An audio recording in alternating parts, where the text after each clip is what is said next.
I wasn't supposed to be the one giving a toast, but as I stood there clutching a crumpled piece of catering parchment, the jazz band stopped playing. The room went dead. My son looked at me like I'd lost my mind, his hand frozen around a crystal flute of vintage Bollinger. My grandson, Stellan, was vibrating with a terror no 7-year-old should ever know.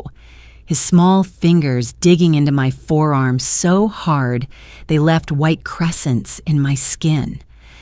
I looked at the bride, Sloane, the woman currently wearing $40,000 of Vera Wang lace, and a smile that didn't reach her eyes.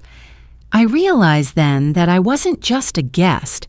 I was a witness to an attempted murder. We need to go back, not to the beginning of the ceremony, but to the moment the foundations of my family started to rot. It was a Tuesday afternoon 2 years ago when the world ended. I was in the kitchen of my son's home in the suburbs of Seattle, smoothing out a vintage silk scarf that belonged to Elspeth, my daughter-in-law. It was the only thing I had left of her. Then the phone rang. It was a Detective Vance from the State Patrol. He didn't have to say the words. The silence on the other end told me Elspeth wasn't coming home. A jackknifed semi-truck on the I-5 had seen to that. In my shock, my hand jerked. The delicate silk caught on a jagged copper drawer pull, and I watched, paralyzed, as the fabric, the last thing that smelled like her, tattered into 2 useless shreds. My son, Victor, didn't handle the grief. He buried it. He ran Bayside Logistics like a man possessed, growing it from a small fleet to a regional powerhouse. He was never home. Stellan, only 5 at the time, became a ghost in his own house. He stopped asking for stories. He just pushed a small, battered red toy car across the floor, back and forth for hours. Then came Sloane. She was a high-level consultant for Northwood Partners, the firm Victor hired to manage his expansion. She was efficient. She was sharp. She was perfect. When Victor brought her home for the first time, I watched her through the steam of a cup of coffee. She looked at the family photos on the mantel, pictures of Elspeth and Victor on their honeymoon, and her jaw tightened. It was a micro-expression, gone in a second, replaced by a practiced, PR-approved smile. "Mrs. Thorne," she said, her voice like honey poured over gravel. "Victor has told me so much about your traditional values." She tried to win over Stellan with expensive gadgets, tablets, VR headsets, things a grieving child had no interest in. Stellan would just retreat into his room, clutching that red car. My adopted daughter, Karis, saw it too. Karis had been with us since she was 16, a girl with a heart made of iron and empathy. She worked as the floor manager at Bayside, and she told me quietly over dinner that Sloane was restructuring the company. By restructuring, she meant erasing anyone who remembered the way Elspeth used to run the office. The weeks leading up to the wedding were a blur of expensive tastings and floral arrangements. Sloane insisted on the Glass House, an architectural marvel of a venue overlooking the Sound. It was cold, all steel and floor-to-ceiling windows. At the rehearsal dinner, I noticed something. Sloane was talking to one of the junior servers, a young kid named Jory. She was handing him a slip of paper, her face inches from his, her eyes darting toward Stellan. When she saw me watching, she didn't flinch. She just tucked a loose strand of hair behind her ear and laughed at something Victor said. The wedding day was a masterpiece of pretension. 500 guests, the elite of the logistics world.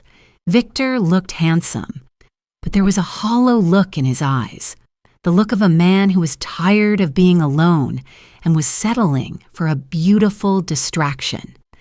We were seated at table 14, me, Karis, and Stellan. The centerpiece was a sprawling arrangement of white orchids that looked like skeletal hands. Stellan wasn't eating. He was staring at Sloane, who was at the head table glowing under the LED spotlights. The first course arrived. A chilled seafood bisque for the adults. Stellan was supposed to have a plain tomato soup. His severe shellfish allergy was well documented. It was a level red medical alert on every family document we owned. Even a drop of shrimp stock would send him into anaphylaxis in minutes. The waiter, Jory, approached our table. He looked nervous. His hands were shaking so much the porcelain bowls clattered on his tray. He set a bowl in front of Stellan. It looked like tomato soup. But the smell, it was faint, but it was there. Brainy. Sweet. Stellan didn't pick up his spoon. He grabbed my hand. His fingers were ice. "Grandma," he whispered, his voice cracking. "I want to go to Mommy's house." "Stellan, honey, we're at the wedding. Just eat a little bit," I said, trying to maintain the peace.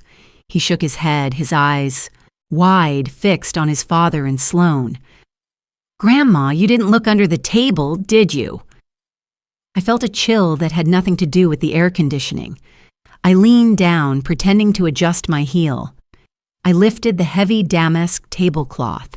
There, stuck to the underside of the table with a piece of gray duct tape, was a small laminated card. I peeled it off. It was a special dietary modification form from the catering office. It had Stellan's seat number on it.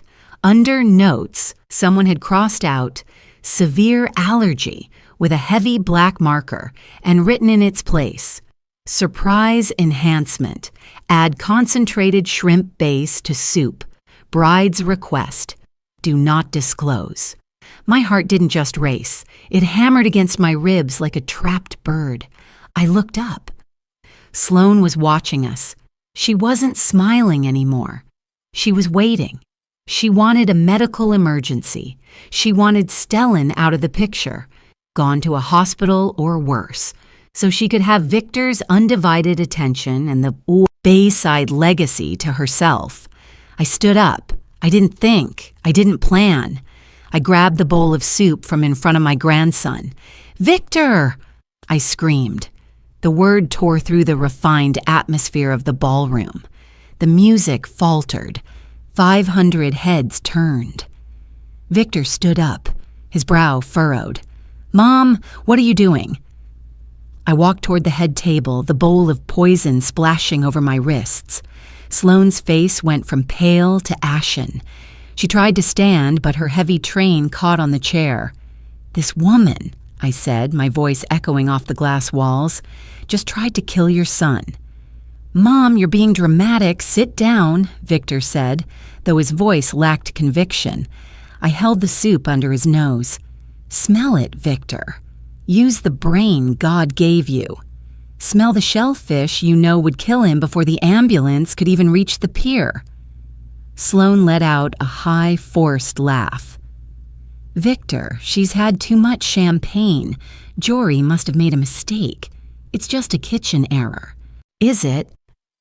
I slammed the laminated card onto the table in front of my son. "Is it an error when it's written in your wife's handwriting? When she told the waiter it was a surprise?" The silence that followed was heavy enough to crush the lungs. Victor picked up the card. He knew Sloane's handwriting. He'd seen it on 100 Bayside contracts. He looked at the card, then at Sloane, then at his son, who was huddled in Karis's arms, sobbing. The tension in the room reached a breaking point. You could hear the distant lap of the waves against the pier. Victor's hand began to shake. He looked at Sloane, and for the first time in 2 years, the fog in his eyes cleared. He saw the predator he had invited into his home. Sloane's sister, Annika, suddenly stood up from the next table. She was crying. "She told me she was just going to give him a scare. She said it wouldn't be enough to kill him, just enough to make him sick, so you'd send him away to boarding school. I didn't know it was this much." The room exploded into murmurs. Sloane turned on her sister, her face contorting into a mask of pure, unadulterated rage. "Shut up, you useless brat. If you want to see if we survive the fallout of this betrayal, you need to subscribe right now. This is where the mask falls off, and you don't want to miss the end." Victor didn't yell. He didn't make a scene. He simply took his wedding ring off and dropped it into the bowl of poisoned soup. The splash hit Sloane's white lace, staining it a dull, watery red. "Get out," Victor said. It was a whisper, but it carried to the back of the hall. "Victor, darling, listen." "Security!" Victor bellowed, his voice finally breaking. Two men from Vanguard Maritime Security, the firm that handled Bayside's docks, stepped forward. They didn't ask questions. They took Sloane by the arms. She didn't go quietly. She screamed, she kicked, she cursed my name and Elspeth's name until the heavy glass doors swung shut behind her. The wedding was over, but the family was finally beginning. Victor walked down from the dais. He didn't stop for the guests. He didn't stop for the press. He went straight to table 14. He knelt on the floor in his expensive tuxedo, ignoring the spilled soup and the shattered glass, and he pulled Stellan into his arms. He wept into the boy's neck, apologizing for 2 years of blindness, for 2 years of silence. Karis put her hand on Victor's shoulder.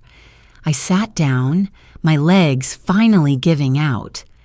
In the weeks that followed, Sloane was investigated for reckless endangerment and attempted feticide, legal terms that didn't quite capture the evil of what she'd done. It turned out she had been skimming from Northwood Logistics, using Victor's company as a shell to hide her embezzlement.